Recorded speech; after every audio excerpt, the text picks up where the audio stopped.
Hari telah berganti. Pukul 6 pagi. Alfian sudah siap dengan kemeja kerjanya. Selesai memasang dasi, pria berkemeja biru itu kembali sibuk untuk mencari jam tangannya.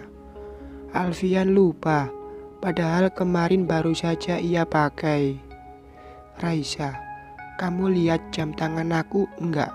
tanya Alfian dengan sedikit berteriak. "Ada di laci, Mas," jawab Raisa, yang saat ini berada di dalam kamar mandi.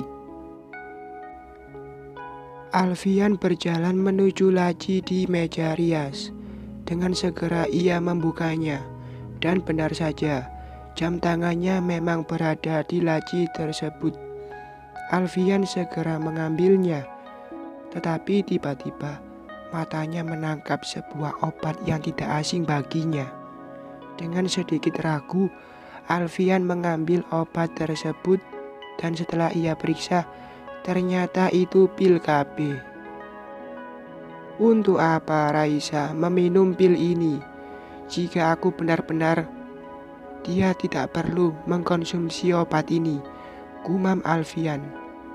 Ia tidak tahu apa tujuan Raisa, kenapa meminum pil tersebut, atau jangan-jangan Raisa meminum pil ini pada saat berhubungan dengan Ferdi agar...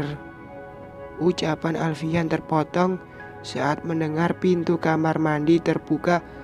Seketika pil itu terjatuh bersamaan saat Alfian menoleh ke arah pintu kamar mandi. Saking gugupnya, Alfian mengambil pil itu dan memasukkan dalam saku celananya. Terlihat Raisa yang baru selesai mandi hanya mengenakan handuk. Namun tiba-tiba pandangan Alfian tertuju pada leher Raisa yang merah, seperti tanda mungkin ia dapatkan kemarin. "Sudah ketemu, Mas?" tanya Raisa. "Sudah, aku berangkat sekarang ya. Pagi ini aku ada meeting." Setelah berpamitan, Alfian beranjak keluar dari kamar. Alfian bergegas turun ke bawah. Setibanya di bawah, ia melihat Hana tengah menyiapkan sarapan pagi. Dengan segera Alfian melangkahkan kakinya menuju meja makan. Pria berkemeja biru itu melirik kanan dan kiri. Setelah dipastikan aman, ia berjalan mendekati Hana dan mencium pipi wanitanya itu. "Astagfirullah, nanti ada yang lihat, bahaya," ujar Hana. Ia terkejut dengan apa yang Alfian lakukan. "Aman, Raisa masih di atas. Amel nggak kelihatan. Apa dia sudah pergi?" tanya Alfian, seraya menjatuhkan bobotnya di kursi. "Sudah 5 menit yang lalu," jawab Hana. "Kamu sudah makan?" tanya Alfian. "Belum, aku belum lapar," jawab Hana. "Jangan lupa makan ya, nanti malam aku..." Belum sempat melanjutkan ucapannya, tiba-tiba Alfian mendengar suara langkah kaki yang mendekat ke arahnya. "Amel mana, Mas? Tumben, tuh anak nggak kelihatan." Raisa duduk berseberangan dengan Alfian. "Kata Hana sudah pergi," sahut Alfian. Raisa hanya mengangguk. Setelah itu, keduanya menyantap sarapan pagi bersama. Sementara Hana memilih kembali ke belakang. Masih ada pekerjaan yang harus diselesaikan. Tiba-tiba ponsel Raisa berdering. Dengan segera, wanita dengan rambut sebau itu mengambil benda pipinya yang ia letakkan di samping. Setelah diperiksa, tertera nama Ferdi di layar ponselnya. Dengan cepat Raisa bangkit dan berjalan menjauh untuk mengangkat telepon tersebut. "Halo sayang, kamu sabar dikit dong, Mas Alfian masih di rumah." "Iya, aku tahu. Aku hanya memastikan kalau kamu tidak lupa dengan..." "Iya sayang, aku tidak lupa kok. Udah dulu ya, sampai ketemu nanti," Oke. Setelah itu sambungan telepon terputus. Raisa bernafas lega. Setelahnya ia kembali menuju meja makan. Terlihat jika Alfian sudah selesai dengan sarapannya.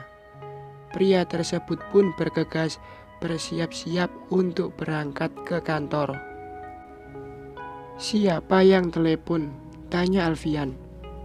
"Oh itu, tadi teman arisan aku yang telepon."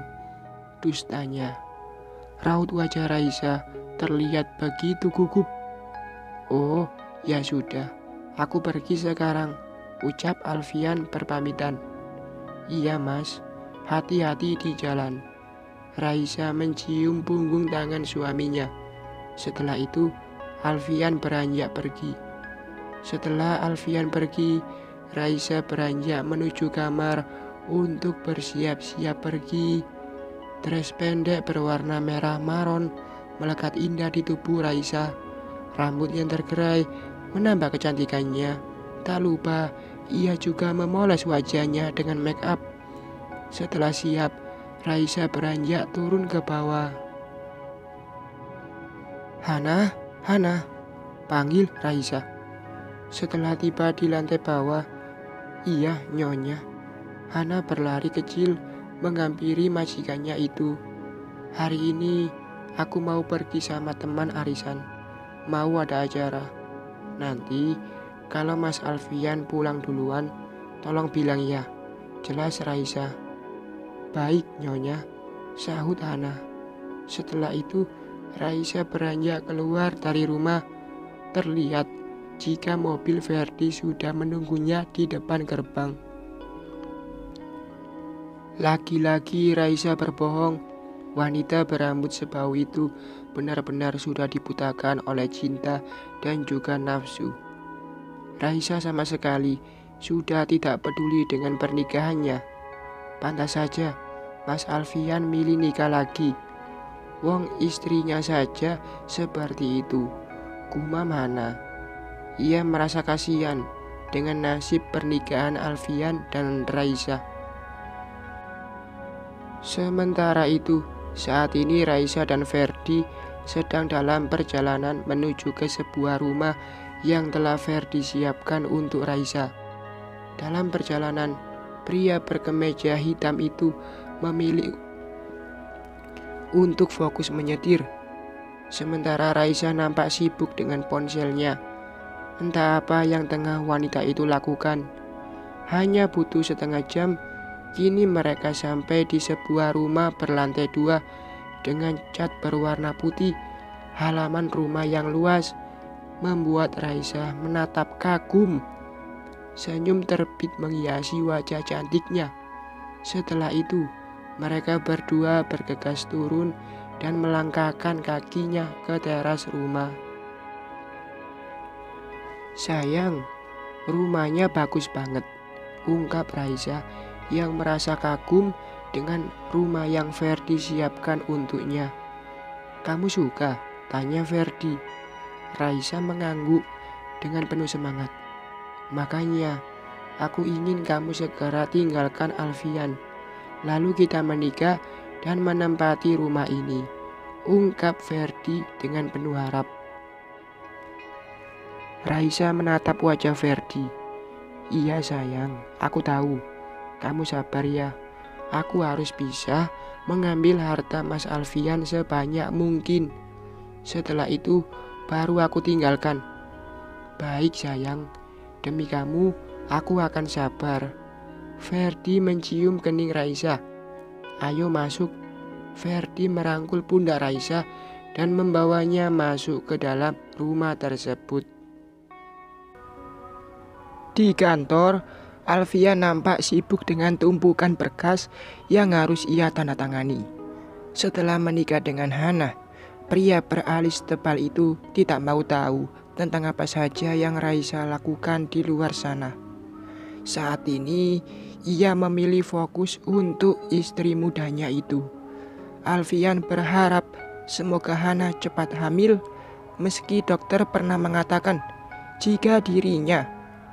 Tapi Alfian yakin jika ia bisa memiliki keturunan. Tiba-tiba Alfian teringat tentang pil KB yang ia temukan di laci meja rias di kamarnya. Alfian sangat penasaran untuk apa pil itu, dan jika dilihat, pil itu masih baru dan sudah diminum 5 butir. Raisa, untuk apa dia minum pil KB?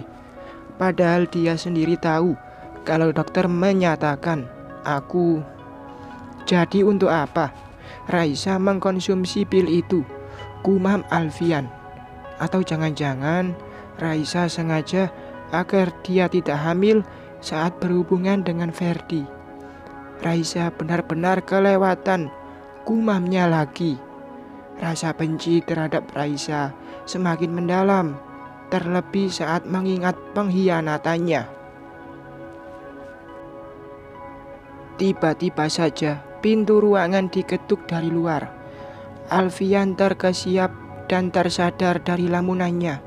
Saat mendengar ketukan itu, dengan segera Alfian bersuara agar orang tersebut masuk ke dalam.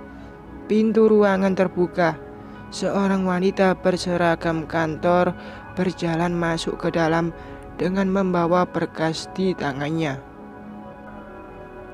"Maaf, Pak, ada berkas yang harus Bapak tanda tangani." Wanita itu meletakkan berkas tersebut di atas meja. Dengan segera Alfian menandatangani berkas tersebut. Setelah selesai, Alfian menyodorkan berkas itu pada wanita yang berdiri di hadapannya, yang tak lain adalah Lina, sekretaris di perusahaannya. "Ini, oh ya Lin, bulan ini pengeluaran Raisa sudah kamu cek apa belum?" tanya Alfian. "Sudah, Pak. Kemarin, tepatnya tanggal 20, Bu Raisa memakai uang kantor sebanyak 200 juta. Jawab Lina. "Oke, setelah ini kamu tutup. Jika dia meminta lagi, kamu bilang suruh minta langsung kepada saya," jelas Alfian. "Baik, Pak. Kalau begitu, saya permisi." Lina beranjak meninggalkan ruangan bosnya itu. Alfian menyandarkan kepalanya di sandaran kursi. Ia tidak menyangka jika uang bulanan yang ia kasih tidak cukup untuk memenuhi kebutuhan Raisa. ATM selalu diisi dan nominalnya tidak sedikit. Kartu kredit ada, tapi kenapa Raisa masih saja memakai uang kantor? Alfian memijit pelipisnya yang sedikit pusing. "Raisa, kamu benar-benar kelewatan. Kamu lihat saja nanti," gumam Alfian. Setelah itu, ia kembali melanjutkan pekerjaannya. Pukul 1 siang, Raisa datang ke kantor Alfian. Entah ada urusan apa, tiba-tiba wanita itu datang. Raisa berjalan menuju meja kerja Lina. Nampak wanita berambut hitam itu tengah sibuk dengan layar komputernya. "Lin, aku mau ambil uang lagi," ujar Raisa seraya duduk di kursi yang tersedia di hadapan meja kerja Lina. Seketika Lina menghentikan aktivitasnya. "Maaf Bu," kata Pak Alfian, "Ibu disuruh minta langsung pada beliau." "Apa? Tapi biasanya kan aku cukup minta sama kamu. Kenapa sekarang harus minta langsung pada Mas Alfian?" ujar Raisa dengan sedikit kesal. "Iya Bu, saya hanya menyampaikan pesan dari Pak Alfian saja," jelas Lina. Seketika Raisa mendengkus kesal. "Ya udah," Raisa bangkit dan beranjak pergi. Ia benar-benar kesal dengan apa yang sudah Alfian lakukan. "Mas Alfian apa-apaan sih? Sekarang kok jadi begini?" gerutu Raisa seraya berjalan keluar dari kantor suaminya. Setibanya di depan kantor, Raisa melihat mobil Alfian keluar dari area parkiran. Tiba-tiba Raisa merasa penasaran mau pergi kemana suaminya itu. Padahal belum waktunya jam istirahat. Mas Alfian mau kemana ya? Ini kan masih jam kerja. Kok aku jadi kepo sih? Mending aku ikutin saja, batin Raisa. Ia pun bergegas masuk ke mobilnya dan beranjak mengikuti laju mobil suaminya. Setengah jam telah berlalu, kini mobil Alfian berhenti di pelataran pusat perbelanjaan. Entah mau membeli apa, pria beralis tebal itu datang ke tempat tersebut. Melihat Alfian masuk ke dalam, dengan segera Raisa turun dari mobil dan mengikuti kemana suaminya itu pergi. Setibanya di dalam, Raisa terus mengekor di belakang Alfian dengan menjaga jarak. Mas Alfian mau beli apa sih? Kok tempat pakaian wanita begini? Gumam Raisa. 10 menit kemudian, terlihat jika Alfian tengah memilih lingerie dengan bahan dan harga yang tidak murahan. Bahkan mata Raisa membulat sempurna saat melihat lagi Alfian mengambil satu lingerie berwarna hitam yang harganya sampai selangit. Mas Alfian ngapain beli lingerie? Apa mungkin buat aku? Tapi masa iya sih? Lagi pula lingerie yang ada di lemari kan banyak, gumam Raisa. Ia benar-benar tidak mengerti dengan apa yang Alfian lakukan. Selepas itu, Alfian segera membayarnya. Usai membayar lingerie tersebut, pria beralis tebal itu bergegas keluar dari pusat perbelanjaan itu. Raisa yang sempat melamun tidak menyadari jika suaminya sudah pergi. Alhasil, Raisa tidak bisa mengikuti kemana Alfian pergi. Ah sial, kemana ya Mas Alfian pergi? Ujar Raisa setelah sadar jika Alfian sudah pergi. Sementara itu, Alfian kembali lagi ke kantor. Ia sengaja membeli lingerie tersebut untuk Hana. Alfian ingin melihat istri mudanya itu memakai baju kurang bahan itu. Rasanya Alfian tidak sabar ingin melihat Hana memakainya. Waktu berjalan begitu cepat. Jam menunjukkan pukul 5 sore. Alfian baru saja tiba di rumah. Ia sengaja pulang lebih awal. Setibanya di rumah, pria berkemeja biru itu melangkahkan kakinya menuju dapur. Yang ia cari tak lain adalah Hana. Terlihat jika wanita itu tengah duduk di taman belakang rumah seraya menikmati senja. "Hana, kamu lagi ngapain?" tanya Alfian. Seketika Hana terlonjak kaget. Tuh, Mas, sudah pulang." Hana bangkit dari duduknya. "Baru nyampe, kok rumah sepi. Memangnya pada kemana?" tanya Alfian. "Nyonya Raisa belum pulang. Nyonya Amel juga belum pulang, Mas," jawab Hana. "Kebetulan. Ayo ikut aku ke dalam." Alfian menggandeng tangan Nana dan membawanya masuk ke dalam rumah. "Mau ngapain, Mas?" tanya Hana penasaran. "Nanti kamu juga tahu," jawab Alfian. Setibanya di dalam, Alfian langsung mengajak Hana masuk ke dalam kamar. Setelah di dalam, pria berkemeja biru itu menyuruh Hana untuk duduk. Sementara Alfian menyodorkan paper bag berukuran sedang. Hana mengernyitkan keningnya seraya menerima pemberian suaminya itu. "Ini apa, Mas?" tanya Hana. "Baju untukmu. Nanti malam harus kamu pakai. Sekarang kamu simpan saja dulu," ujar Alfian. Sementara Hana hanya menurut. "Hana, tolong buatkan kopi ya. Nanti kamu taruh di ruang tengah saja. Aku mau mandi dulu," pinta Alfian. "Iya, Mas," sahut Hana. Sementara Alfian beranjak keluar dari kamar Hana. Tetapi sebelum itu, ia mencium kening wanitanya itu. Alfian berlalu masuk ke dalam kamar. Setelah itu ia bergegas mengambil handuk dan masuk ke dalam kamar mandi. 20 menit kemudian, Alfian sudah rapi dengan kaos pendek berwarna hitam dipadu dengan celana pendek santai.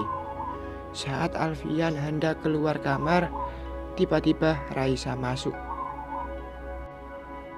"Mas Alfian sudah pulang?" tanya Raisa. Ia sedikit terkejut saat melihat suaminya sudah ada di rumah. "Sudah, kamu dari mana?" jawab Alfian. "Habis tadi siang, Mas beli ngeri untuk siapa?" tanya Raisa tanpa basa-basi. Seketika Alfian terdiam mendengar pertanyaan itu. Dari mana Raisa tahu kalau aku beli ngeri? Jangan-jangan batin Alfian. "Oh itu, aku beli buat temen. Katanya buat istrinya," jawab Alfian santai. Raisa menyipitkan matanya. "Beneran Mas? Mas enggak macam-macam kan?" "Macam-macam apa maksud kamu? Jangan berpikiran negatif seperti itu. Aku tidak suka." Alfian berlalu dari hadapan istrinya, sementara Raisa masih berdiri mematung. Selepas itu, Raisa memilih untuk mandi, tetapi tiba-tiba ia tidak sengaja melihat kertas jatuh dari saku kemeja Alfian. Merasa penasaran, Raisa mengambil kertas tersebut, sebuah setruk dari bank dengan nama pengirim Alfian Fahreza dan nama penerima Hana Puspitasari. "Mas Alfian, Hana, buat apa Mas Alfian mentransfer uang sebanyak ini untuk Hana?" batin Raisa. Pikirannya mendadak curiga. Entah dosa apa yang Alfian lakukan sehingga dikelilingi oleh wanita yang kelakuannya di luar dugaan. Pria beralis tebal itu tidak menyangka kalau Amel bisa berbuat seperti itu. Untuk apa coba menonton video yang jelas-jelas dilarang? Alfian memergoki Amel yang tengah menonton video terlarang lewat laptopnya. "Amel, kelakuanmu itu benar-benar harus diberi pelajaran," gumam Alfian. "Amel, buka pintunya," teriak Alfian seraya menggedor pintu kamar tersebut. Seketika Amel terlonjak kaget. Dengan cepat wanita berambut pirang itu menutup laptopnya dan beranjak dari tempat tidur.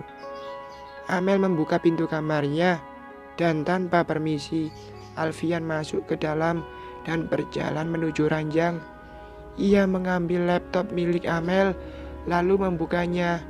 Namun saat dibuka dan diperiksa, tidak ada yang aneh dan mencurigakan. "Ada apa, Mas?" tanya Amel. "Apa yang kamu lakukan? Tadi aku mendengar kamu..." "Aku lagi nonton film, Mas. Mas pikir aku lagi ngapain?" potong Amel. Seketika Alfian seperti orang bodoh, hendak menangkap maling, tapi barang bukti tidak ada. "Maaf, mungkin aku salah dengar. Tapi kamu harus ingat, berani macam-macam, angkat kaki dari rumah ini." Alfian melenggang pergi, meninggalkan kamar Amel. Amel bernafas lega setelah Alfian keluar dari kamarnya. "Selamat. Kalau sampai Mas Alfian tahu, bisa-bisa aku ditendang dari rumah ini." Alfian berjalan menuju kamar Hana. Setibanya di depan kamar, ia segera mengetuknya. Tetapi tiba-tiba pintu terbuka sendiri. Rupanya Hana tidak menguncinya. Tanpa menunggu lama, Alfian masuk ke dalam. Terlihat jika Hana sudah tertidur dengan posisi menghadap ke arah kanan. "Kok udah tidur sih?" ujar Alfian seraya berjalan menuju ranjang. Alfian duduk di tepi ranjang. Pria beralis tebal itu memandangi wajah Ayuhana. Perlahan, tangan besar Alfian terulur, lalu mengusap dan menyisipkan anak rambut yang menutupi wajah istrinya. Pandangan Alfian tertuju pada bagian perut Hana. Ia sangat berharap semoga benih yang ia tanam segera tumbuh. Pagi telah menyapa. Semburat cahaya matahari membuat Alfian terganggu. Perlahan, pria beralis tebal itu meregangkan ototnya. Selepas itu, ia bangkit dari tempat tidur. Terlihat jika Raisa masih bersembunyi di balik selimut. Alfian bergegas masuk ke dalam kamar mandi untuk membersihkan diri. Usai mandi dan berpakaian, kini Alfian sudah siap untuk berangkat ke kantor. Sementara Raisa baru saja bangun dan kini berada di kamar mandi. Pria berkaos biru dongker itu beranjak keluar kamar, lalu melangkahkan kakinya menuruni anak tangga. Setibanya di bawah, terlihat Amel sudah ada di meja makan. "Mas, hari ini aku numpang ya. Soalnya aku lagi buru-buru," ucap Amel saat melihat Alfian berjalan menghampiri meja makan. "Ya sudah, cepat habiskan sarapanmu. Sebentar lagi berangkat," sahut Alfian seraya menjatuhkan bobotnya di kursi. "Mas enggak sarapan?" tanya Amel. "Enggak." Alfian menyeruput kopi yang sudah Hana siapkan. Setelah selesai, Alfian dan Amel beranjak meninggalkan meja makan. Keduanya bergegas masuk ke dalam mobil. Selepas itu, Alfian melajukan mobilnya dengan kecepatan sedang. Dalam perjalanan, Alfian memilih fokus untuk menyetir, sementara Amel terlihat sibuk dengan ponselnya. 50 menit kemudian, mereka tiba di kampus. Dengan segera Amel keluar dan bergegas menghampiri teman-temannya. Sementara itu Alfian putar balik untuk menuju ke kantor. Pria beralis tebal itu melajukan mobilnya dengan kecepatan cukup tinggi agar cepat sampai di kantor. Bersambung.